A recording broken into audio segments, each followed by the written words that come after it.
আজকে আমাদের আলোচনার বিষয় হলো তড়িৎচুম্বকীয় আবেশ বা ইলেকট্রোম্যাগনেটিক ইন্ডাকশন। তো ইলেকট্রোম্যাগনেটিক ইন্ডাকশন শুরু করার আগে আমরা প্রথমে পড়ব চৌম্বক ফ্লাক্স বা চৌম্বক প্রবাহ। চৌম্বক ফ্লাক্স বা চৌম্বক প্রবাহ এটাকে ফাই এম চিহ্ন দিয়ে প্রকাশ করা হয়। চৌম্বক ফ্লাক্স বা চৌম্বক প্রবাহ কি প্রথমে আমাদের জেনে নিতে হবে, কারণ এই বিষয়ের উপর নির্ভর করে আমাদের তড়িৎচুম্বকীয় আবেশ বিষয়টি আমরা ব্যাখ্যা পাই। তো চৌম্বক ফ্লাক্স কি? ধরো কোনো সুষম চৌম্বক ক্ষেত্র আছে, এইভাবে আমরা কতগুলো সমান্তরাল বলরেখার সাহায্যে চৌম্বক বলরেখার সাহায্যে সুষম চৌম্বক ক্ষেত্রকে প্রকাশ করি। তো কোনো সুষম চৌম্বক ক্ষেত্রে যদি আমরা কোনো একটা তল কল্পনা করি, যেমন পৃষ্ঠতল, দেখতে পাচ্ছি বলরেখাগুলো এই তলের ভিতর দিয়ে ছেদ করে চলে যাচ্ছে। এটা একটা তল। তাহলে কোন চৌম্বক ক্ষেত্রে চৌম্বক প্রবাহ মানে কি? কোন চৌম্বক ক্ষেত্রে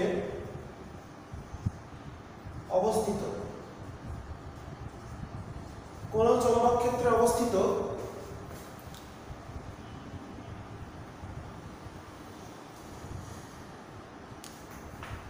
তলের মধ্য দিয়ে যত সংখ্যক চৌম্বক বলরেখা তলের লম্ব অভিমুখে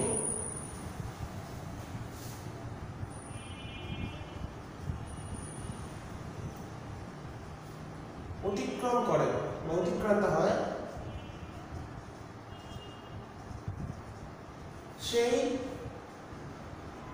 সংখ্যাকে মানে চৌম্বক বলরেখা যতগুলো লম্বভাবে যাবে কোনো তলের ভিতর দিয়ে সেই সংখ্যাকেই বলা হয় ওই তলের চৌম্বক ফ্লাক্স বা চৌম্বক প্রবাহ। এই তলের ভিতর দিয়ে তলের লম্ব অভিমুখে যতগুলি চৌম্বক বলরেখা অতিক্রম করবে সেই সংখ্যাকে আমরা বলবো এই তলের ভিতর দিয়ে কতগুলো ফ্লাক্স বা বলরেখা গেছে।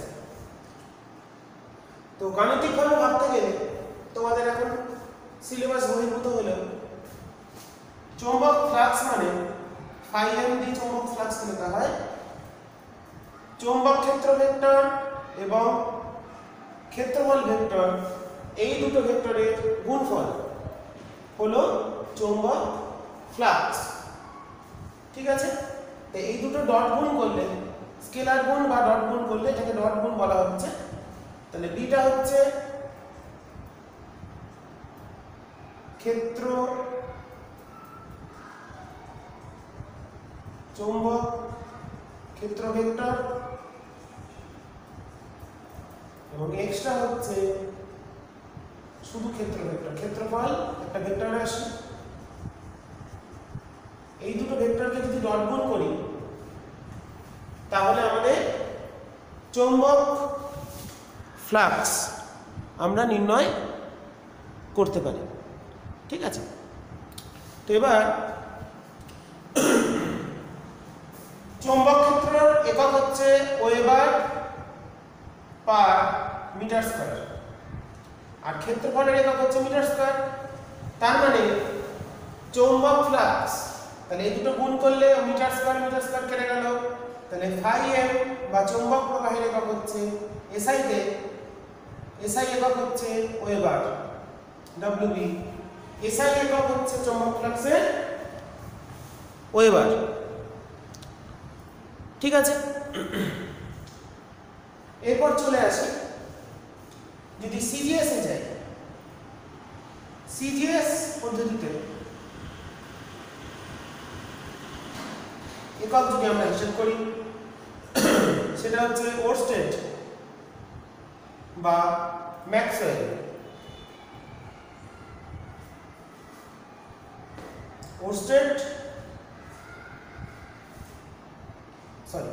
ওরস্টেড না, এটা হচ্ছে ম্যাক্সওয়েল। তাহলে এটা হবে হচ্ছে ম্যাক্সওয়েল পার সেমি স্কয়ার, এটাকেই শর্টে ওরস্টেড বলা হয়, আর এটা সেন্টিমিটার স্কয়ার গুণ করলে হচ্ছে ম্যাক্সওয়েল। তাহলে এই দুটো হচ্ছে চৌম্বক ফ্লাক্সের সিজিএস এবং এসআই একক। তো তোমরা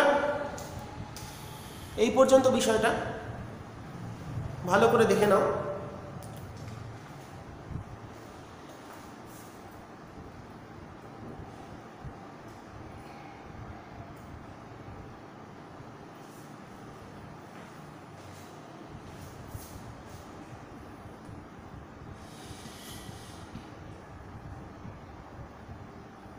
ঠিক আছে, এরপর চলে আসি, তার মানে তলের ভেতর দিয়ে যতগুলো বলরেখা যাবে সেটাকেই আমরা বলবো চৌম্বক প্রবাহ বা চৌম্বক ফ্লাক্স। কিভাবে যেতে হবে? লম্বভাবে যেতে হবে, এই কথাটা কিন্তু মনে রাখতে হবে। লম্বভাবে অতিক্রান্ত,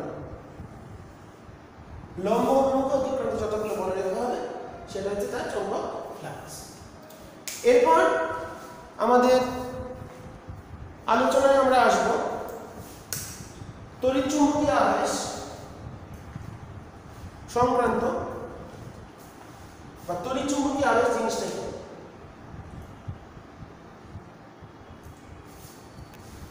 নেক্সট আমাদের বিষয় হচ্ছে তড়িৎচুম্বকীয় আবেশ, সেখান থেকে মাইকেল ফ্যারাডের সূত্র পড়ব, যার সাহায্যে আমরা তড়িৎচুম্বকীয় আবেশ নির্ণয় করতে পারবো, এবং লেন্জের সূত্র পড়ব, যার সাহায্যে আমরা কি পারবো?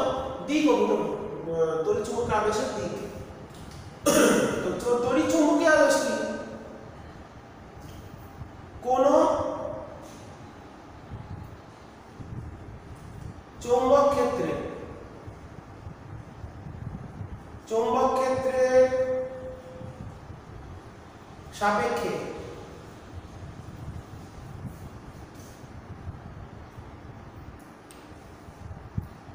কোন পরিবাহী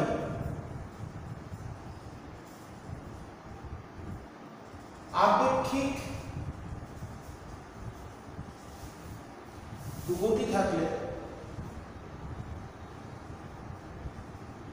কোন চৌম্বক ক্ষেত্রের সাপেক্ষে যদি কোনো পরিবাহীর আপেক্ষিক গতি থাকে তখন থাকলে ওই পরিবাহীতে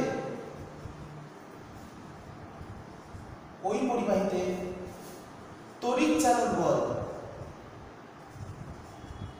চালক বল আবিষ্ট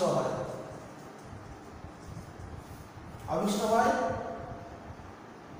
ও আবিষ্ট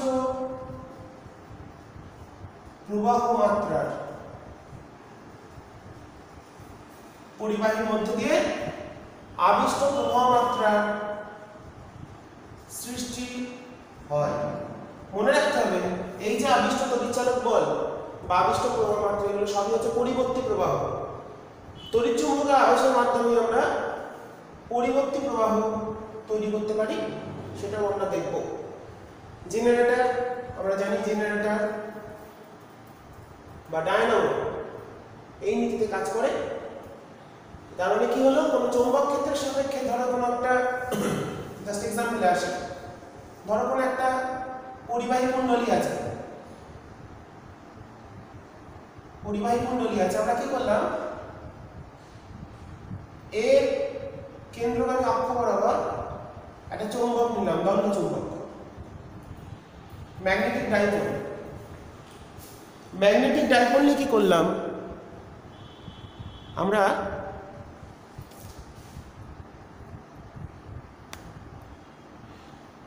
কি করলাম, এই ম্যাগনেটটাকে এইটার কাছে নিলাম। আপেক্ষিক গতি মানে কি, এটাকে স্থির রেখে এটাকে কাছে আনলেও হবে, কিংবা এটাকে স্থির রেখে এটাকে কাছে আনলেও হবে।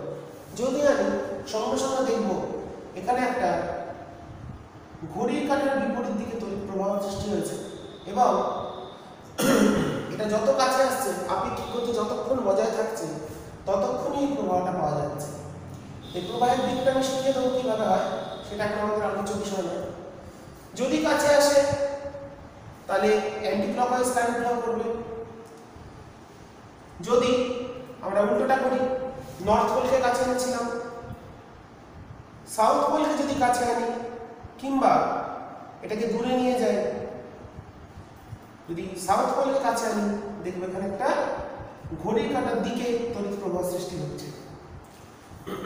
ঠিক আছে, তো এই যে ঘটনা পরিবাহীর সাপেক্ষে চৌম্বক ক্ষেত্র বা চৌম্বক ক্ষেত্রের সাপেক্ষে পরিবাহী বা একজনের সাপেক্ষে দ্বিতীয়জন গতিশীল হলে, মানে তাদের মধ্যে একটা আপেক্ষিক গতি থাকলে পরিবাহীর মধ্যে যে তড়িৎ প্রবাহ সৃষ্টি হচ্ছে এবং তড়িৎ চালক বল সৃষ্টি হচ্ছে বা আবিষ্ট হচ্ছে, ইনডিউসড হচ্ছে, ইন্ডাকশন, ইন্ডাকশন কথার অর্থ হচ্ছে আবেশ, আবিষ্ট হচ্ছে, এই ঘটনাকে বলা হচ্ছে তড়িৎ চৌম্বকীয় আবেশ। চৌম্বক ক্ষেত্র তড়িৎ ক্ষেত্র সৃষ্টি করছে, এখানে চৌম্বক ক্ষেত্রের প্রভাবে তড়িৎ ক্ষেত্র সৃষ্টি হচ্ছে, এবং এই ঘটনাকে বলা হচ্ছে তড়িৎ চুম্বকীয় আবেশ। তো তড়িৎ চুম্বকীয় আবেশ সংক্রান্ত এর পরবর্তী আমাদের যেটা আমরা শিখব, তাহলে আবেশ কি বুঝলাম, চৌম্বক ফ্লাক্স বা প্রবাহ ঘনত্ব বা চৌম্বক ঘনত্ব, চৌম্বক প্রবাহ কাকে বলে শিখলাম। এরপর চলে আসি নেক্সট আমাদের এই তড়িৎ চুম্বকীয় আবেশ যে ঘটছে সেই সংক্রান্ত কেন ঘটছে সেটা ফ্যারাডে সেই সংক্রান্ত সূত্র আছে। আবেশে সূত্র, তড়িৎ চুম্বকীয় আবেশ সংক্রান্ত আমাদের কয়েকটা সূত্র আমরা এখন আলোচনা করব। প্রথম হচ্ছে ফ্যারাডের সূত্র, যেমন নিউটনের গতিসূত্র পেয়েছিলাম, সেরকমই ফ্যারাডেরও নিউটনের ক্ষেত্রে যেটা বলার উদ্দেশ্য, নিউটনের ক্ষেত্রে প্রথম সূত্র নির্দিষ্ট, দ্বিতীয় সূত্র নির্দিষ্ট, ফ্যারাডের ক্ষেত্রে কিন্তু এই সূত্রগুলো নির্দিষ্ট, এটা মনে রাখতে হবে। প্রথম সূত্র এটা কি বলছে, কোন পরিবাহী কুণ্ডলীর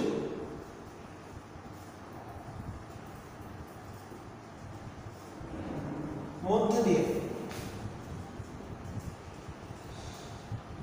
অতিক্রান্ত মধ্যে দিয়ে কুণ্ডলীর সাথে, এটাকে আমি আরো ভালোভাবে ভাষায় লিখি, কুণ্ডলীর সাথে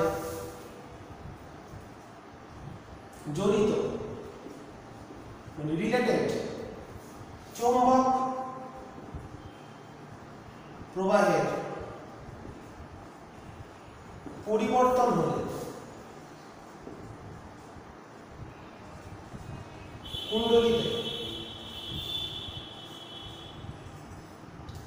তড়িৎ চালক বল আবিষ্কার হয় বা ইএমএফ, ইলেকট্রোমোটিভ ফোর্স আবিষ্ট হয়, এবং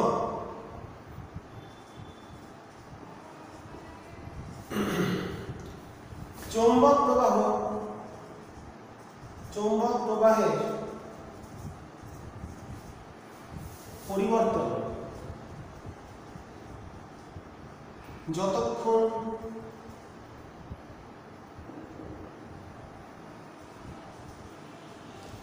ঘটবে কুণ্ডলীতে ততক্ষণই তড়িৎচালক বল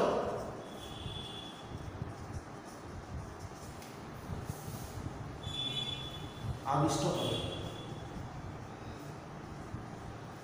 ঠিক আছে, তাহলে কি দেখলাম?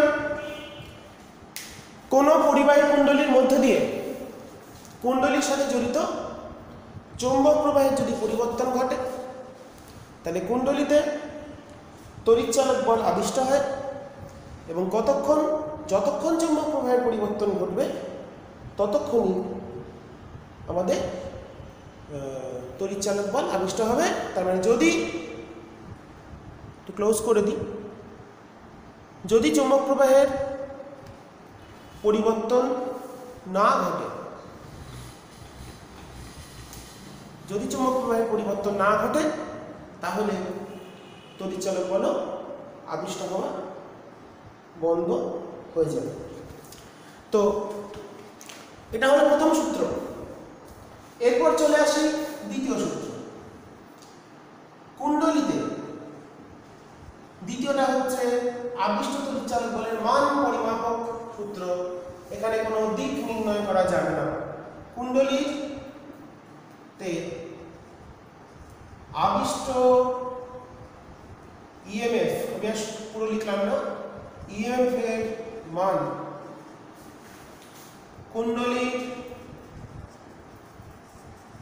সাথে জড়িত চৌম্বক প্রবাহের পরিবর্তনের হারের সাথে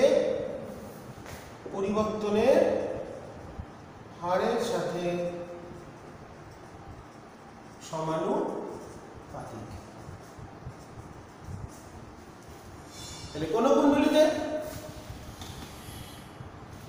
যে আবিষ্ট তড়িৎচালক বল হবে তার মান, আবিষ্ট তড়িৎচালক বলের মান কার সমানুপাতিক? কুণ্ডলীর সাথে জড়িত চৌম্বক প্রবাহে পরিবর্তনের হারের সাথে সমানুপাতিক। এই দুটো সূত্রকে ফ্যারাডের সূত্র, তড়িৎচুম্বকীয় আবেশ সংক্রান্ত এই দুটো সূত্র ফ্যারাডে দিয়েছিলেন। তো এটাকে আমরা এবার ব্যাখ্যায় আসি এবং সেখান থেকে কিছু গাণিতিক রূপ আমরা শিখে নেব। এটা একটু মুছে দিলাম। তো এবার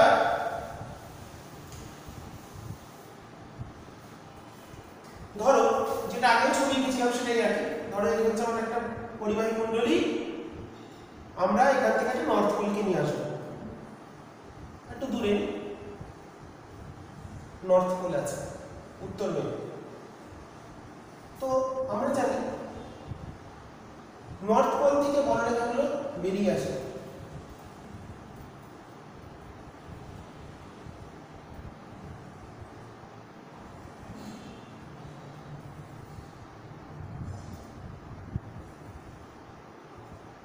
আমরা দেখতে পাচ্ছি কিছু সংখ্যক বলরেখা কুণ্ডলীর মধ্যে দিয়ে অতিক্রম করছে, সবগুলো করছে না, কিছু পাশ দিয়ে বেরিয়ে যাচ্ছে, তাই না? তো ধরো এই সময় ধরলাম প্রথমে কুণ্ডলীর ভেতর দিয়ে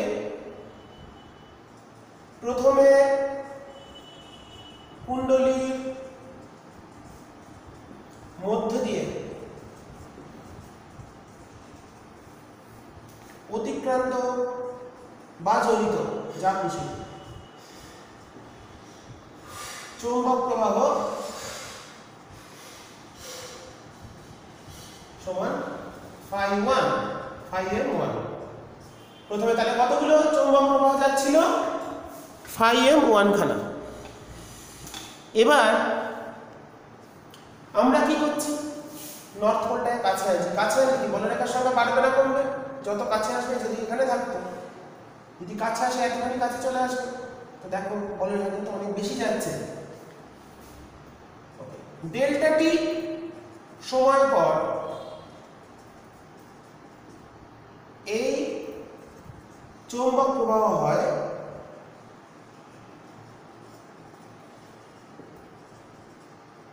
phi m2, মানে প্রথমে ছিল যখন এখানে ছিল তখন যাচ্ছিল phi m1, মানে যদি যখন কাছে চলে আসে তাহলে এটা অনেক কাছে চলে আসছে, বলরেখাগুলো বেশি সংখ্যক অতিক্রম করবে, তাহলে তখন যাচ্ছে phi m2। তাহলে phi এর পরিবর্তন কত? Delta phi m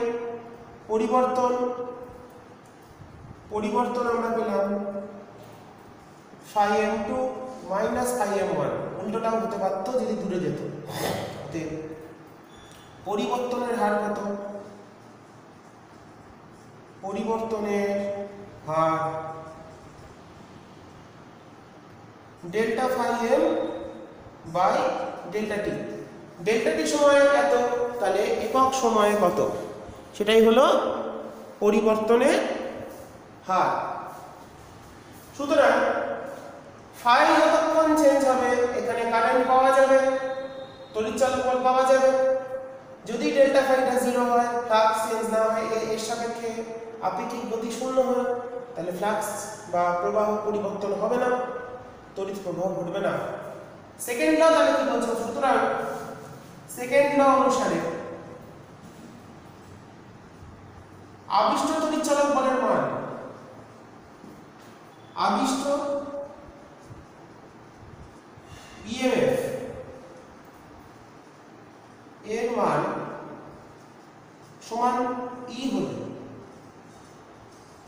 motional EMF বা গতীয় তড়িৎচালক বল ই যদি হয়, অতএব কি লিখতে পারি? ই সমানুপাতিক del phi m del t,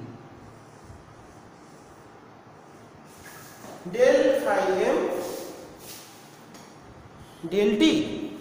তাহলে এটা হচ্ছে, তাহলে আবিষ্ট তড়িৎচালক বলের মান চুম্বক প্রবাহের পরিবর্তনের হারের সাথে সমানুপাতিক। এবার এখান থেকে যে কনস্ট্যান্টটা আসে, এখানে যদি সমান চিহ্ন দিয়ে সমানুপাতিকে n ডেল্টা phi m, nটাকে হচ্ছে বলে কুণ্ডলীর পাক সংখ্যা। কুণ্ডলীর পাক সংখ্যা এনটাকে বলা হয় কুণ্ডলীর পাক সংখ্যা। তাহলে এটা হলো আবিষ্ট তড়িৎচালক বল। অতএব আবিষ্ট প্রবাহ যদি বার করতে হয়, I সমান ভোল্টেজ বাই রেজিস্ট্যান্স, আর আরটা হচ্ছে কুণ্ডলীর তারের তৈরি, তাহলে একটা রোধ থাকবে, রোধ। আর হলো কুণ্ডলীর রোধ, তাহলে সেটা চলে আসে, দেখো n by r del phi m by del t।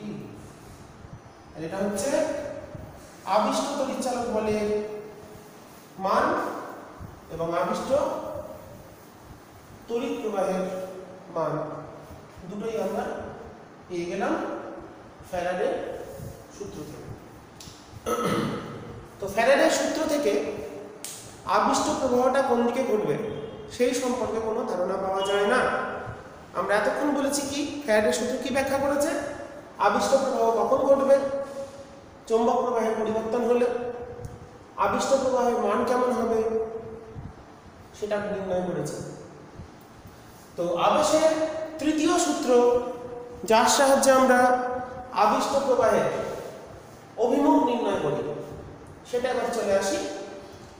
আবিষ্ট প্রবাহের অভিমুখ নির্ণয় যে সূত্র, থার্ড ল, 3 নম্বর, ফ্যারাডের দুটো পেয়েছি, আবিষ্ট 3 নম্বর সূত্র হলো লেন্জের সূত্র।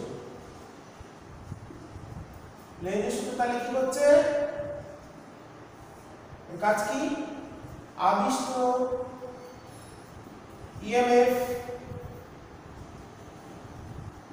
ও প্রবাহ মাত্রার দিক নির্ণায়ক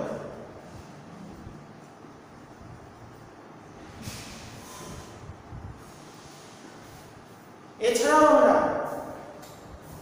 এই সূত্রের সাহায্যে যেমন আবিষ্ট প্রবাহের দিক নির্ণয় করা যায়, ঠিক তেমনি আরেকটাও সূত্র আমরা শিখবো, সেটা হচ্ছে ফ্লেমিংয়ের সূত্র। তোমরা বাম হস্ত সূত্র পড়িয়েছি, এবার ফ্লেমিংয়ের ডান হস্ত সূত্র বা আবেশের সূত্র, যেটা ডায়নামো নিয়ম, সেটা পড়বো এরপর। তো লেঞ্জের সূত্র কি বলছে? তড়িৎ চুম্বকীয় আবেশের ক্ষেত্রে সূত্রটা এবার তড়িৎ চুম্বকীয় আবেশের ক্ষেত্রে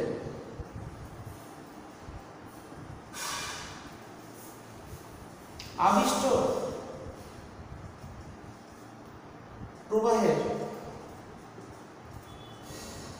অভিমুখ আবিষ্ট প্রবাহের অভিমুখ, ঠিক আছে, এইরূপ হয় যে প্রবাহ তার নিজের সৃষ্টির কারণকে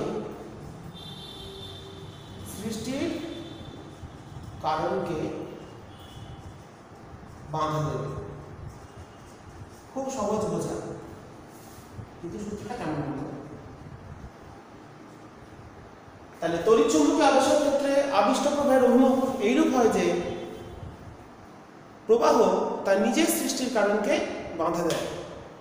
তো এই সূত্রটা এবার আমাদের খুব ভালো করে বুঝে নিতে হবে। এটাই হচ্ছে লেঞ্জের সূত্র বা তড়িৎ চুম্বকীয় আবেশের দিক নির্ণায়ক সূত্র। তো আমরা ছবিতে চলে আসি। খুব সহজে পাওয়া যাবে। ধরো আমি একই ছবি বারবার আঁকছি।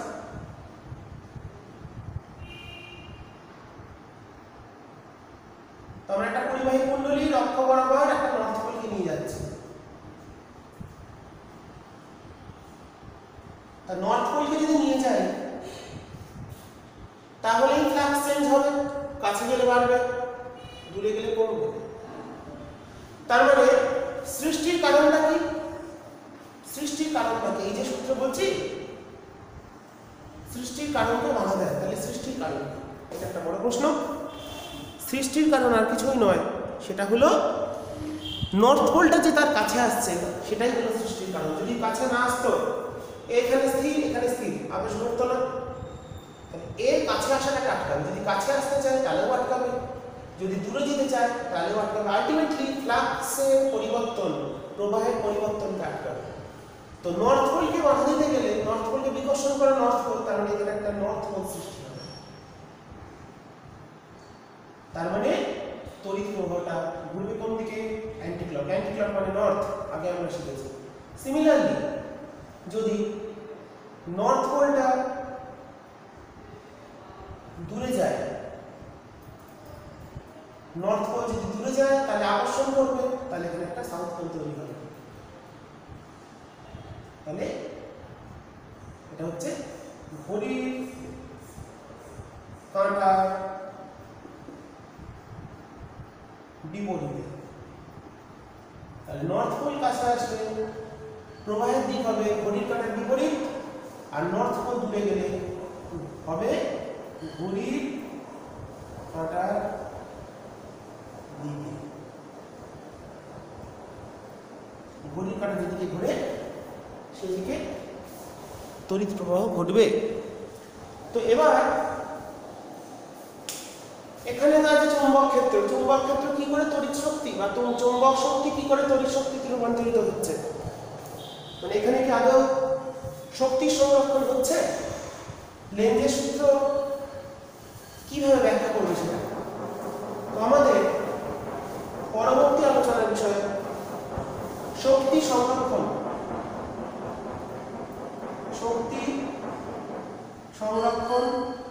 ও লেঞ্জের সূত্র। শক্তি সংরক্ষণ ও লেঞ্জের সূত্র মানে এখানে চৌম্বক শক্তিটা যে তড়িৎ শক্তিতে রূপান্তরিত হলো, তো তড়িৎ শক্তির উৎসটা কি? চৌম্বক শক্তিটাই হলো তড়িৎ শক্তির উৎস। সেটা কি করে আমরা বুঝবো, এটা দেখবো আমরা।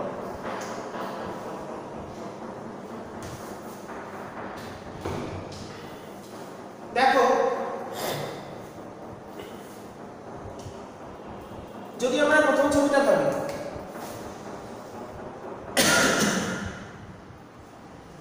নর্থ পোলটাকে কাছে আনছি, যদি কাছে নিয়ে গিয়ে ছেড়ে দিই ও কিন্তু নিচে থেকে যেতে পারবে না, কারণ কি লেন্জের সূত্র বলেছে এখানে যে প্রবাহটা ঘটবে সেই প্রবাহটা এখানে একে বাধা দেবে। তার মানে যদি আমাদের এর ভেতরে তড়িৎ প্রবাহ একভাবে পেতে হয়, কনস্ট্যান্টলি কন্টিনিউয়াসলি যদি এখানে তড়িৎ চালক বল আবিষ্ট হতে হয়, তাহলে এটাকে গতিশীল রাখতে হবে। গতিশীল রাখতে গেলে যত আমরা চেষ্টা করব গতিশীল রাখার, ততই বিকর্ষণ করবে। তাহলে তার মানে আমাকে এর যে বিকর্ষণ বা বাধা তার বিরুদ্ধে কার্য করে একে ঠেলে আনতে হবে। তো এই যে বিকর্ষণের বিরুদ্ধে আমরা যে কার্যটা করলাম সেটা হলো ধনাত্মক কার্য, এবং ধনাত্মক কার্য সর্বদা একটা শক্তিতে রূপান্তরিত হয়। এখানে সেটাই সেই ধনাত্মক কার্যটাই এই কুণ্ডলীর মধ্যে তড়িৎ শক্তিতে রূপে সঞ্চিত হবে এবং তড়িৎ চালক বল সৃষ্টি করবে। তাহলে কি দাঁড়ালো? এন মেরুকে ছোট করে লিখছি, কুণ্ডলীর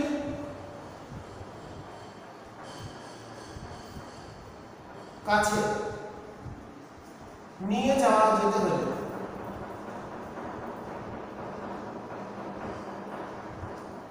যেতে হলে লেন্জের সূত্রানুসারে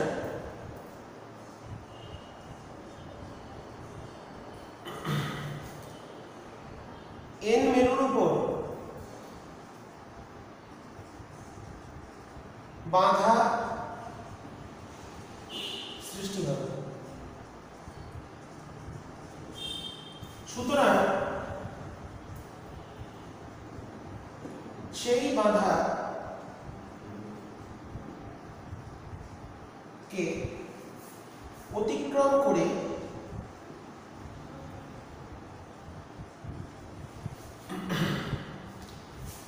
এগিয়ে যেতে হলে সেই বাধাকে অতিক্রম করে এগিয়ে যেতে হলে বিকর্ষণ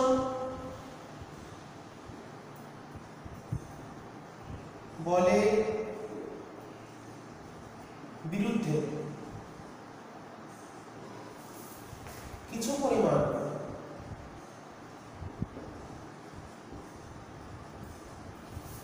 ধনাত্মক কার্য সম্পাদন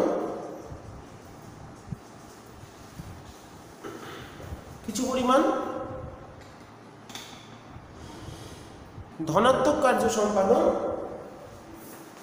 করতে হবে, যা কুণ্ডলীতে আমরা যতটা বেশি কার্য করব, যত বেশি ধনাত্মক কার্য করব, তত বেশি পরিমাণ তড়িৎচালক বল আবিষ্ট হবে। কুণ্ডলীতে আবিষ্ট তড়িৎ শক্তির উৎস। ঠিক আছে, তাহলে তড়িৎচালক বলটা কি করে সৃষ্টি হলো? তাহলে আবিষ্ট তড়িৎচালক বলের উৎস কি? আমরা বলের বিরুদ্ধে যে কার্যটা করলাম সেটাই হচ্ছে এখানে আবিষ্ট তড়িৎচালক বলের উৎস হিসাবে কাজ করবে এবং আবিষ্ট প্রবাহ মাত্রা সৃষ্টি করবে। ঠিক আছে, তো এই হচ্ছে শক্তি সংরক্ষণ। তার মানে এখানে তড়িৎচুম্বকীয় আবেশ প্রক্রিয়ায় আমাদের লেন্জের সূত্র আর একটা রূপ আমরা বলতে পারি শক্তি সংরক্ষণ। কার্যটা নষ্ট হচ্ছে না, কুণ্ডলীতে তড়িৎচালক বল সৃষ্টি করছে এবং আবিষ্ট প্রবাহ সৃষ্টি করছে, সেটাই আমরা দেখলাম। ঠিক আছে, এরপরে আমরা চলে যাই, এখানে যে প্রবাহ মাত্রাটা পেলাম সেটাকে আমি বলে দিয়েছি আগে পরিবর্তী প্রবাহ। তো তড়িৎ প্রবাহ মাত্রা দু রকমের হয়ে থাকে। তো পরবর্তী আমাদের আলোচনার বিষয় একমুখী প্রবাহ বা সমপ্রবাহ এবং পরিবর্তী প্রবাহ। নেক্সট, সমপ্রবাহ বা ডিসি ডিরেক্ট কারেন্ট ও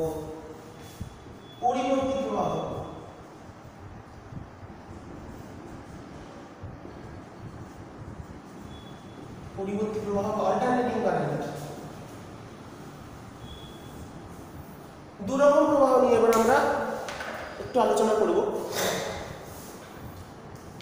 সমপ্রবাহের ক্ষেত্রে আমরা কি দেখেছি, একটা পরিবাহী রোধ ওহমের সূত্র, একটা ব্যাটারি থাকবে। তো ব্যাটারি থাকলে এখানে প্লাস মাইনাস এখান থেকে কারেন্ট যাচ্ছে। তো এই যে তড়িৎ প্রবাহের দিক সব সময় এটা প্লাস থেকে বেরিয়ে মাইনাসে চলে যাচ্ছে নির্দিষ্ট। তার মানে সমপ্রবাহের ক্ষেত্রে প্রবাহের অভিমুখ সময়ের সাপেক্ষে পরিবর্তন হয় না। তাহলে এদিকে যদি সময়, এদিকে প্রবাহ মাত্রা বা বিভব দিক, তাহলে কি দেখব, প্রবাহটা সময়ের সাথে পরিবর্তন হচ্ছে না। তাহলে সমপ্রবাহের ক্ষেত্রে প্রবাহ মাত্রার সাথে সময়ের সাপেক্ষে প্রবাহ মাত্রার যে পরিবর্তন সেটা জিরো, সেটা কনস্ট্যান্ট। ঠিক আছে, তাহলে সমপ্রবাহের ক্ষেত্রে অভিমুখ এবং মান দুটোই কনস্ট্যান্ট থাকে। পরিবর্তী প্রবাহের ক্ষেত্রে তড়িৎ উৎস এখানে যেমন ব্যাটারি, পরিবর্তী প্রবাহের ক্ষেত্রে আমরা নেব এর একটা গোল চিহ্ন দিয়ে তার ভিতরে একটা তরঙ্গের ছবি নিতে হবে। বলা হচ্ছে সাইনোসয়েডাল বা সাইন তরঙ্গ।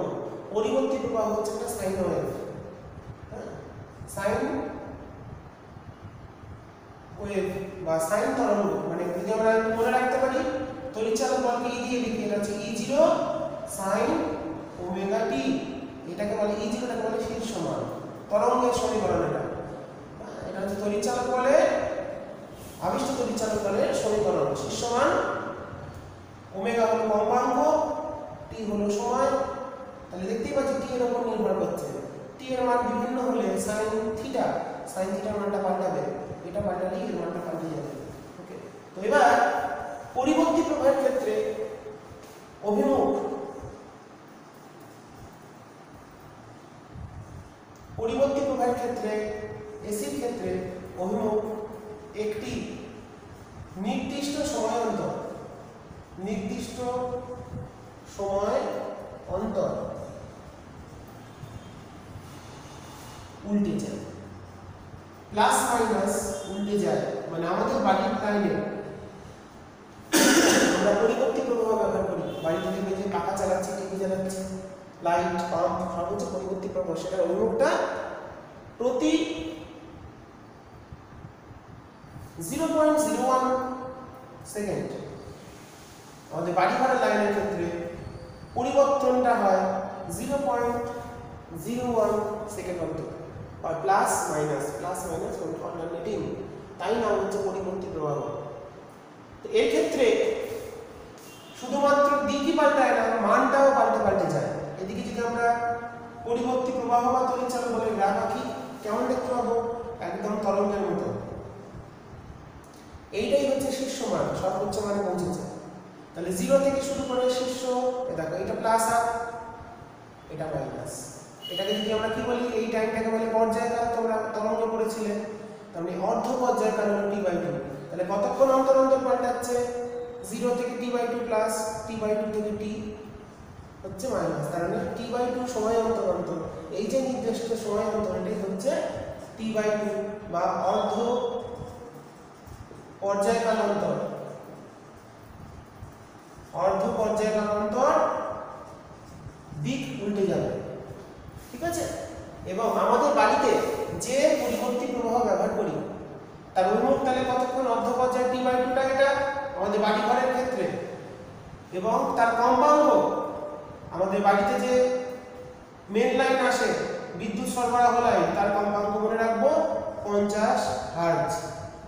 আমাদের বাড়ির ক্ষেত্রে কমার্শিয়াল যে লাইন, সেখানে বাড়ি ঘরের ক্ষেত্রে পরিবর্তী প্রবাহের ক্ষেত্রে তার যে কম্পাঙ্কের মান 50 হার্জ। এবং দেখতেই পাচ্ছি পরিবর্তী প্রবাহের ক্ষেত্রে দিকটা উল্টে যাচ্ছে নির্দিষ্ট সময় অন্তর, সেই জন্যই নাম হলো পরিবর্তী। মানে প্লাস মাইনাস নির্দিষ্ট নয়, যেটা ডিসির ক্ষেত্রে কিন্তু প্লাসটা প্লাস সর্বদা, মাইনাসটা মাইনাস। তো তার মানে আমরা ইচ্ছে করলে ডিসির ক্ষেত্রে থেকে এসির কিছু সুবিধা আছে। এসির ক্ষেত্রে আমরা এর মানটাকে কন্ট্রোল করতে পারি বা নিয়ন্ত্রণ করতে পারি বেশ কয়েকটা ফ্যাক্টরের উপর নির্ভর করে। তারপরে আমাদের যে ট্রান্সফরমার ব্যবহার করি আমরা, প্রয়োজন হলে এসির ক্ষেত্রে তার মান, ভোল্টেজের মান বাড়ানোও যায়, কমানোও যায়। দু রকম ট্রান্সফরমার ব্যবহার করা হয়, মনে রাখতে হবে। ট্রান্সফরমারের সাহায্যে, ট্রান্সফরমারের কাজ কি, তাহলে ভোল্টেজের মান বৃদ্ধি এবং হ্রাস করা। দু রকম, একটা হচ্ছে আরোহী। আরোহী ট্রান্সফরমার কি করে, আউটপুট ভোল্টেজ বাড়িয়ে দেয়, ঠিক আছে। আউটপুট মানে আমরা কম ভোল্টেজ দিয়ে আউটপুট ভোল্টেজ বৃদ্ধি করে দেয়। স্টেপ আপের ক্ষেত্রে যত ভোল্টেজ আমরা ইনপুটে দেবো তার থেকে বেশি পরিমাণ ভোল্টেজ আমরা আউটপুটে পেয়ে যাব। এটাকে বলা হচ্ছে আরোহী ট্রান্সফরমার। একটা হচ্ছে অবরোহী ট্রান্সফরমার। অবরোহী বুঝতেই পারছি, অবরোহীতে তাহলে কি হয়, আউটপুট ভোল্টেজ কমিয়ে দেয়, তেজ কমায়। অবরোহী ট্রান্সফরমার বেশি ব্যবহার করা হয়। ছোট ছোট যে ইলেকট্রিক্যাল ডিভাইসগুলো আছে তার ভেতরে ছোট ছোট ট্রান্সফরমার থাকে, দেখবে সেগুলো সব অবরোহী ট্রান্সফরমার। সেই ভোল্টেজটাকে ইচ্ছে মতো কমিয়ে দিতে পারে। আমাদের মোবাইলের চার্জার, তার ভেতরেও অবরোহী ট্রান্সফরমার অবশ্যই থাকবে, কারণ 220 ভোল্টে কখনো ব্যাটারি চার্জ হয় না, অনেক কম ভোল্টে হয়, 10 ভোল্ট 9 ভোল্ট এরকম। তো কমিয়ে আনতে হবে, তখন আমরা অবরোহী ট্রান্সফরমার ব্যবহার করব।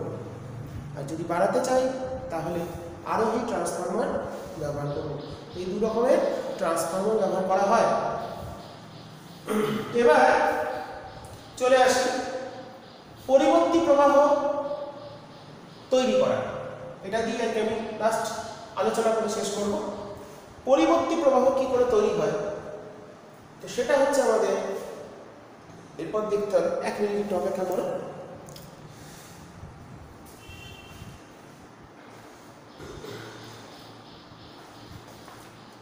তো পরিবর্তী প্রবাহ তৈরি করার আগে আমরা একটা বিষয় একটু দেখে নেব, সেটা হচ্ছে ফ্লেমিংয়ের ডান হস্ত নিয়ম। এই নিয়মটা ভালো করে শিখে নেবো, তোমাদের বইতে থাকবে না, কিন্তু তোমাদের শিখে নিতে হবে। একদমই সহজ।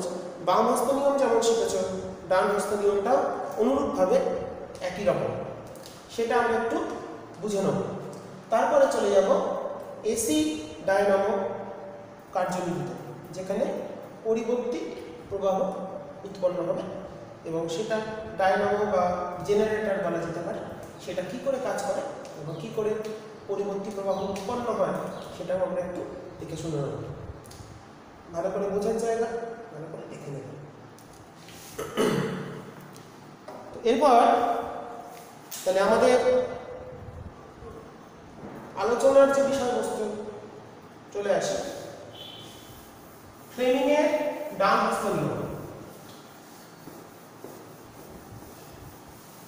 ফ্লেমিং দুভাগ দিয়েই দুটো সূত্র করেছিলেন।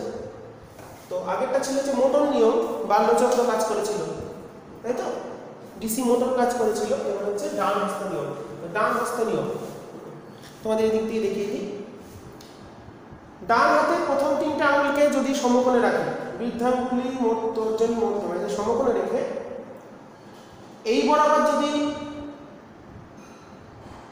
বলের অভিমুখ প্রকাশ করা হয়, এদিকে বল, চৌম্বক বল, এদিকে চৌম্বক ক্ষেত্র যদি প্রকাশ করা হয়, তাহলে আবিষ্ট প্রবাহ হবে সোজাসুজি নিচের দিকে। আঙুলগুলো কিন্তু একই আছে। তাহলে এই বরাবর যদি চৌম্বক প্রবাহের গতি, পরিবাহীর গতি অভিমুখ যদি এটা হয়, বা চৌম্বক বলের অভিমুখ এটা হয়, চৌম্বক ক্ষেত্রের অভিমুখ এটা হয়, তাহলে এটা হচ্ছে বলের অভিমুখ। বল বলছি, আবিষ্ট প্রবাহের অভিমুখ হচ্ছে এটা।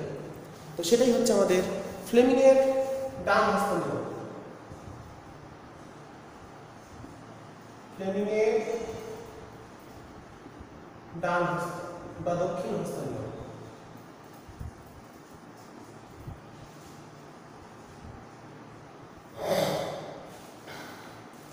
তাহলে কেমন হলো? এটা হচ্ছে চৌম্বক ক্ষেত্র। ডান হাতে প্রথম 3টে আঙুলকে যদি সমকোণে রেখে তর্জনী বরাবর চৌম্বক ক্ষেত্র, বৃদ্ধাঙ্গুলি বরাবর পরিবাহীর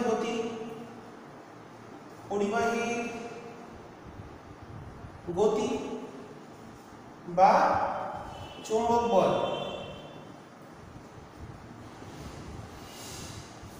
পরিবাহী গতিটাই ভালো প্রকাশ করা হয়, তাহলে মধ্যমা আবিষ্ট প্রবাহের অনুমুখকে নির্দেশ করবে। তাহলে এই দিকে হচ্ছে আবিষ্ট প্রবাহ দিককে নির্দেশ করবে।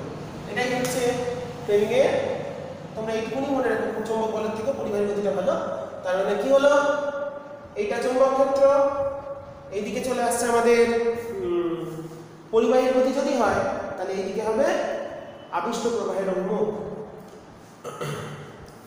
ঠিক আছে, এটা ট্রেনিংয়ে ডান হস্ত নিয়ম বা দক্ষিণ হস্ত নিয়ম।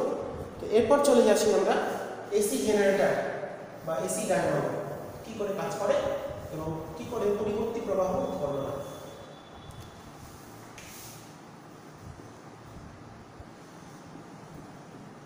এসি জেনারেটর বা ডায়নামো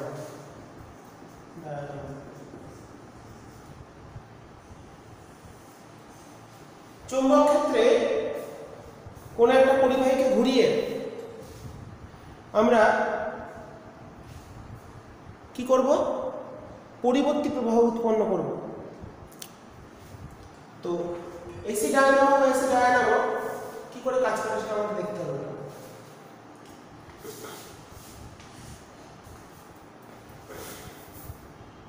দুটো ডিসি মোটরের মতন অনেকটা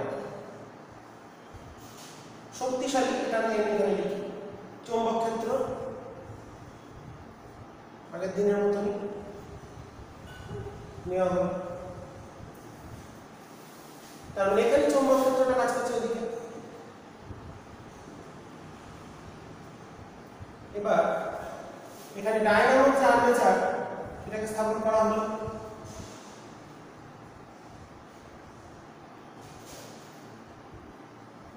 এটা আর্মেচারের অক্ষ, পরিষ্কার দেখা যাচ্ছে। এবার কি করব, আগেরটা যে তোমাদের মনে আছে রিংটা কেমন ঝুলছিল, এখানে কি অন্যরকম, এখানে একটা রিং জোড়া থাকবে এটাতে, এটা বলা হচ্ছে স্লিপ রিং, স্প্লিট নয়, গোটা রিং। আর এই যে তারটা এটা কিন্তু এই প্রথম রিংয়ে স্পর্শ করেনি, ভেতর দিয়ে চলে এসেছে, এটা কিন্তু ভালো করে বুঝতে হবে। বেরিয়ে এসে এখানে একটা রিং, কোনো তার কিন্তু এই যে 2 নম্বর তারটা ভেতর দিয়ে চলে এসেছে, এটা কিন্তু স্পর্শ করেনি, দিয়ে দ্বিতীয় রিংয়ে স্লিপ রিংয়ে এসে জুড়ে গেছে। ওইটা একটু ক্লোজ দিই, হলো।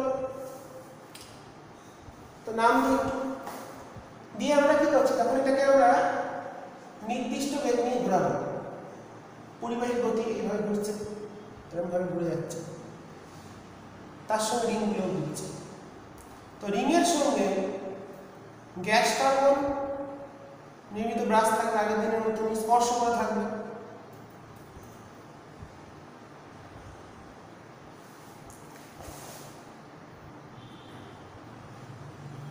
এখানে একটা বহির্বর্তনী, এখানে কারেন্ট যাচ্ছে কিনা বোঝার জন্য তড়িৎ প্রবাহ ঘটছে কিনা চাবি দিয়ে দিলাম একটা, এখানে একটা ফিলামেন্ট দেওয়া হবে।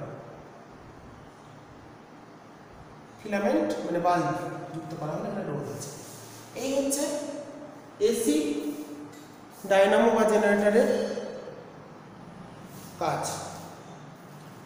ছবিটা দেখে নাও ভালো করে। এরপর আমরা এটা কি করে কাজ করে, কি করে এখানে আবিষ্ট প্রবাহ সৃষ্টি হয়। তো চিন্তা করো, বলরেখাগুলো একটু দূরে দিই,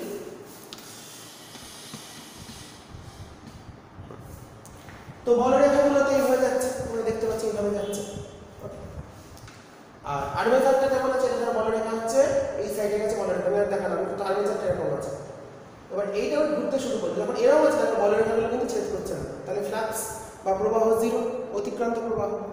এবার যেই এটা ঘুরতে আরম্ভ করবে সঙ্গে সঙ্গে কিন্তু দেখো আস্তে আস্তে এরকম ছিল প্রথমে অনুভূমিক, বা যেই ঘুরতে আরম্ভ করলো আস্তে আস্তে বলরেখার সংখ্যা বাড়ছে, বাড়তে বাড়তে কিন্তু ম্যাক্সিমাম হলো, সর্বোচ্চ তড়িৎ চালক আবার করতে করতে গিয়েছিল। তার মানে প্রথমে তড়িৎ চালক বল 0, সর্বোচ্চ বলরেখা অতিক্রম করছে, তাহলে তড়িৎ চলক সর্বোচ্চ, আবার 0, আবার উল্টো দিকে সর্বোচ্চ দিয়ে ঘুরে আবার সোজা। এইভাবে এখানে আমাদের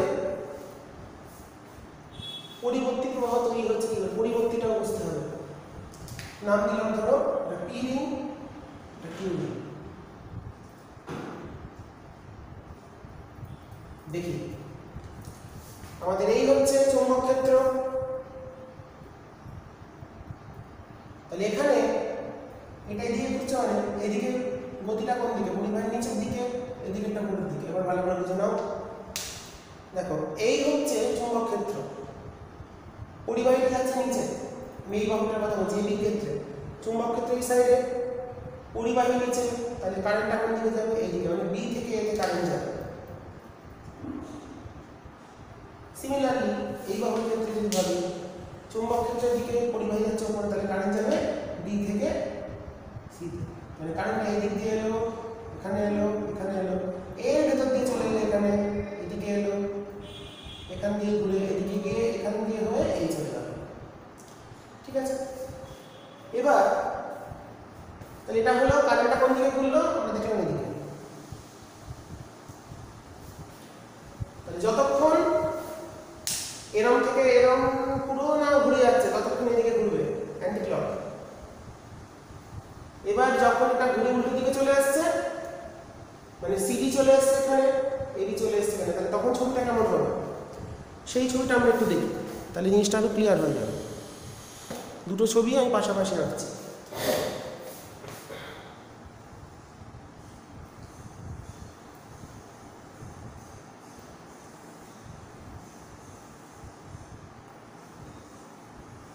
A B C D চলে আসছে। আচ্ছা, আমাদের D এর সঙ্গে ছিল হচ্ছে P রিং।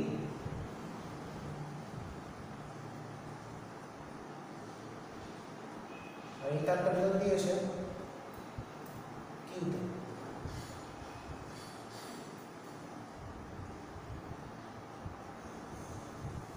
এটা P রিং, এটা Q। আচ্ছা, এখানে তো আমাদের এটা X Y গুলো নির্দিষ্ট। এটা X, এটা Y। এই রোধ, এই ফিলামেন্ট, এই আছে, এই চাবি জোড়াই আছে। এবার এদিকে বলটা দেখিয়ে দিই। তাহলে চৌম্বক ক্ষেত্রের দিকে অক্ষ, তাহলে এইদিকে ঘুরছে, তাহলে এই বাহুর বলটা এদিকে, এইটা ঘুরছে বলটা এদিকে। তাহলে এই ক্ষেত্রে এবার প্রবাহ কিন্তু একই রকম ভাবে প্রবাহ কিন্তু একই থাকছে এদিকে আগেরটার মতো। তাহলে এই যদি প্রবাহ এবার দেখো কারেন্টটা কোন দিকে আসছে, এদিকে এলো, এই দেখো চলে গিয়ে এদিকে ঘুরে গেছে, ঘুরে গেল এদিক দিয়ে এসে এখান দিয়ে গিয়ে এই বরাবর ঘুরে চলে গেল। তাহলে এবার দেখো কারেন্ট কিন্তু উল্টো দিকে ঘুরে গেল। তার মানে দুটো ছবির ক্ষেত্রে কিন্তু তড়িৎ প্রবাহটা উল্টো দিকে। যতক্ষণ আর্মেচারটা এরম থেকে এরম না হবে, এরম ঘুরতে ঘুরতে ঘুরতে ঘুরতে ঘুরতে গিয়ে এই হলো, তখনই কিন্তু তাহলে এখান থেকে এই একটু আগে অব্দি এটা ঘুরবে অ্যান্টি ক্লক, আবার এটা তাহলে ঘুরবে ক্লক। তাহলে এটা হচ্ছে পজিটিভ কারেন্ট, এটা নেগেটিভ কারেন্ট। তার মানে ছবি আঁকলে প্রথমে ছিল 0 অ্যান্টি ক্লক, মানে উপর দিকে উঠছে করতে করতে গিয়ে এই 0, মানে এরম হলো 0, এরম করতে করতে গিয়ে ঠিক শীর্ষ মান এখানে পৌঁছলো, তাহলে এখান থেকে গিয়ে 0। ঠিক আছে, ছবিটা কি দেখা যাচ্ছে সব?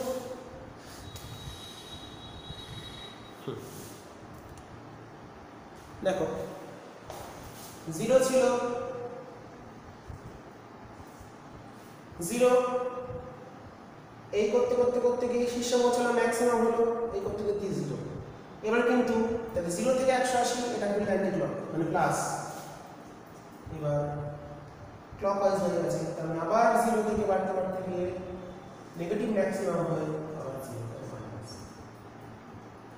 তার মানে দেখো এটা হচ্ছে 0 থেকে পাই, এটা পাই থেকে 2 পাই। দুটো হাফে, দুটো অর্ধচক্রে 0 থেকে পাই আর 0 থেকে 2 পাই, এই দুটো হাফে কিন্তু এসি জেনারেটরের বহির্বর্তনী, এইটা বহির্বর্তনী,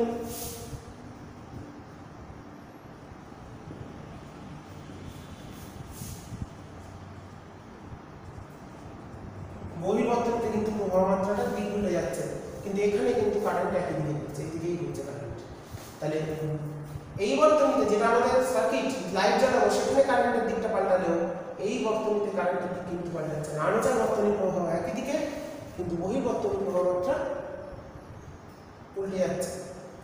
চারটে জিনিস: আবিষ্ট তড়িৎচালক বল বা প্রবাহ মাত্রা, আবিষ্ট তড়িৎচালক বল বা প্রবাহ মাত্রা, এই বিষয়গুলো কার কার উপর নির্ভর করে? আবিষ্ট ইএমএফ এর মান কিসের উপর নির্ভর করে বা কিভাবে বাড়ানো যায়?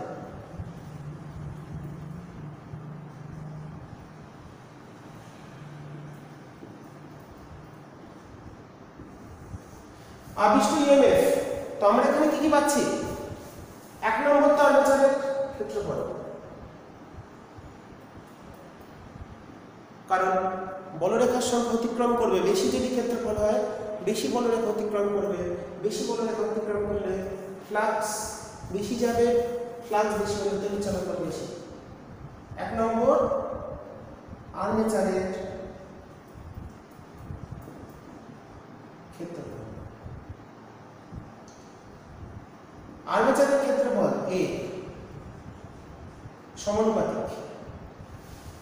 2 নম্বর, এই যে কারেন্টটা আমরা দিয়েছি, এই যে তার সাইড দিয়ে যে ওয়েন্ডিংটা করেছি, তারটা জড়িয়েছি, তারের পাক সংখ্যা যত বেশি হবে তার কারেন্ট তত বেশি ঘুরবে, বেশি কারেন্ট ঘুরলে ওটা আমাদের বেশি পাক যদি ঘুরতে হয় তাহলে সেখানে তড়িৎচালক বলটা বেশি হবে। তাহলে হচ্ছে আর্মেচারের, কারণ আমরা কি শিখেছি E = N divided অর্থাৎ dD বলতে, তাহলে পাক সংখ্যা বেশি হলে তড়িৎচালক বল বেশি হবে, তাহলে আর্মেচারের পাক সংখ্যা N। 3 নম্বর, এই যে চৌম্বক ক্ষেত্র ব্যবহার করছে, চৌম্বক ক্ষেত্র বা চৌম্বক ক্ষেত্র, চুম্বকগুলি যে মেরু শক্তি যদি বেশি হয় B। আর 4 নম্বর, এই যে ঘোরাচ্ছি তার কৌণিক বেগ, কৌণিক বেগ ওমেগা। তো মনে রাখবে E আবিষ্ট তড়িৎচালক বলের মান হচ্ছে N A B omega sin omega t। তাহলে দেখতেই পাচ্ছি এই চারটের মান এর প্রত্যেকটারই সমানুপাতিক, এবং এই চারটে মিলে যেটা মান পাই তাকে বলে E0 সর্বোচ্চ মান। 220 ভোল্ট যে মান পাই সেটা নয়, তড়িৎচালক বলের যে সর্বোচ্চ মান হয় তাকে বলে হচ্ছে শীর্ষ মান। আমাদের বাড়ি ঘরের ক্ষেত্রে সেটা 311 ভোল্ট, আর আমরা যে মানটা ব্যবহার করি তাকে বলে আরএমএস মান। 220 ভোল্ট যেটা বলি সেটা হচ্ছে তাকে বলে আরএমএস মান। আর আরএমএস মানটা কিন্তু আমরা মাপতে পারি, সর্বোচ্চ মানটা মাপতে পারি না, যন্ত্র দিয়ে পারি না, খাতা কলমে পারি, হিসেব করে পারি। ঠিক আছে? কি করে পারি? এই যে সর্বোচ্চ মান, এই যে সর্বোচ্চ মানটা আমরা পেলাম, সর্বোচ্চ মান আর শীর্ষ মান এগুলোর মধ্যে একটা সম্পর্ক আছে। আরএমএস মান, আরএমএস মানকে ছোট অঙ্কের জন্য দেবে না, তাও শিখিয়ে দিই। কি সম্পর্ক? আরএমএস মান সমান সর্বোচ্চ মানকে বলছি শীর্ষ মান বাই √2। এই সম্পর্কটার সাহায্যে আরএমএস মানটা পাওয়া যেতে পারে। তার মানে দেখো আমাদের বাড়ি ঘরে যেটা মাপি সেটা 220 ভোল্ট। 220 ভোল্টটা কি মান বললাম? আরএমএস মান। তাহলে আরএমএস মানটা 220 ভোল্ট আমাদের বাড়ির লাইনে, বাড়িতে বাড়ির মেইন লাইন, বাড়ির মেইনস যেটা সেটা 220 ভোল্ট, সেটা কি মান আরএমএস মান, তাহলে তার শীর্ষ মান কত, তার শীর্ষ মান 220 গুণ √2 সমান হয় 311 ভোল্ট। তার মানে আমরা যেটাকে 220 ভোল্ট ভাবছি সেটা মোটেই 220 ভোল্ট নয়, সেটা অ্যাকচুয়াল হচ্ছে 311। সেই কারণেই বলা হয় পরিবর্তী প্রবাহ বা এসি প্রবাহ বেশি বিপজ্জনক। যদি এটা ডিসি হতো, ডিসি 220 মানে 220, কিন্তু এসির ক্ষেত্রে √2 গুণ হয়ে যাবে শীর্ষমান পেতে গেলে। শীর্ষমানকে আমরা যন্ত্রে মাপতে পারি না, ভোল্টমিটারের সাহায্যে যে ভোল্টেজটা মাপি সেটা এসি ভোল্টেজে 220 ভোল্ট, সেটা হলো আরএমএস মান বা রুট মিন স্কোয়ার। আরএমএস বেগ তোমরা করেছো, এটা হচ্ছে আরএমএস মান। আর তার শীর্ষমান বার করতে গেলে, সর্বোচ্চ মান বার করতে গেলে √2 দিয়ে গুণ করতে হবে, যেখানে সর্বোচ্চ মানটা কার উপর নির্ভর করছে, আর্মেচারের ক্ষেত্রফল সমানুপাতিক, পাক সংখ্যা সমানুপাতিক, চুম্বক ক্ষেত্র বা মেরু শক্তির সমানুপাতিক, কৌণিক বেগের সমানুপাতিক। তো আজকে আমরা তড়িৎচুম্বকীয় আবেশের বেশ কিছুটা অংশ আলোচনা করলাম এবং সেখান থেকে আবেশের সূত্র, ফ্যারাডের সূত্র পড়লাম, লেঞ্জের সূত্র পড়লাম এবং লেঞ্জের সূত্রের পর পরিবর্তী প্রবাহ এবং সমপ্রবাহ সম্পর্কে সামান্য ধারণা করে চলে গেলাম ফ্লেমিংয়ের ডান হস্ত বা দক্ষিণ হস্ত নিয়ম। এরপর সেখান থেকে আমরা তার প্রয়োগ করে ফ্লেমিংয়ের ডান হস্ত নিয়ম দিয়ে আমরা করলাম। আবার দেখিয়ে দিচ্ছি, চুম্বক ক্ষেত্রের দিকে প্রবাহটা দেখো, দেখতেই পাচ্ছি বলটা এদিকে, পরিবাহী গতি এদিকে, তাহলে প্রবাহটা যাবে এদিকে, এই ভেতরে। এটার ক্ষেত্রে কেমন, এই ঘুরে গেল, তাহলে প্রবাহটা চুম্বক ক্ষেত্রের দিকে, পরিবাহী গতি নিচের দিকে, এই দিকটা কেমন যাচ্ছে, এইদিকে যাচ্ছে, তাহলে পরিবাহী গতিটা নিচে, প্রবাহটা হচ্ছে বি থেকে এ দিকে। তো দুটো ক্ষেত্রে তাহলে এইভাবে আমরা এসি জেনারেটর এর সাহায্যে পরিবর্তী তড়িৎচালক বল তৈরি করতে পারি। তো এইটাই হচ্ছে আমাদের আজকের আলোচনার সম্পূর্ণ বিষয়। এরপরের দিন আমরা ডিসি জেনারেটর বা ডিসি ডায়নামোটাও পড়ব এবং বাকি যে সামান্য অংশগুলো আছে সেগুলো আলোচনা করলেই আমাদের পরিবর্তী প্রবাহের অংশটা প্রায় শেষ হয়ে যাবে। তো এই সূত্রগুলো দিয়ে তোমাদের যে সূত্রগুলো শেখালাম, সর্বোচ্চ মানের সূত্র, আরএমএস মান, এগুলো তোমাদের সিলেবাস বহির্ভূত, তাও শিখে রাখার জন্য বা মনে রাখার জন্য খুব গুরুত্বপূর্ণ। তো ভালো করে এই জায়গাটা ভালো করে মনে রাখবে আর ভিডিওটা ভালো করে ফলো করে তোমরা সবাই খাতায় নোট করে নেবে, ছবিগুলো খুব ভালো করে দেখে নেবে, বুঝতে অসুবিধা হলে কমেন্ট করবে, ঠিক আছে? তো আজকে অবধি থাকলো, আবার পরবর্তী ভিডিওতে পরবর্তী অংশ আমি আলোচনা করব।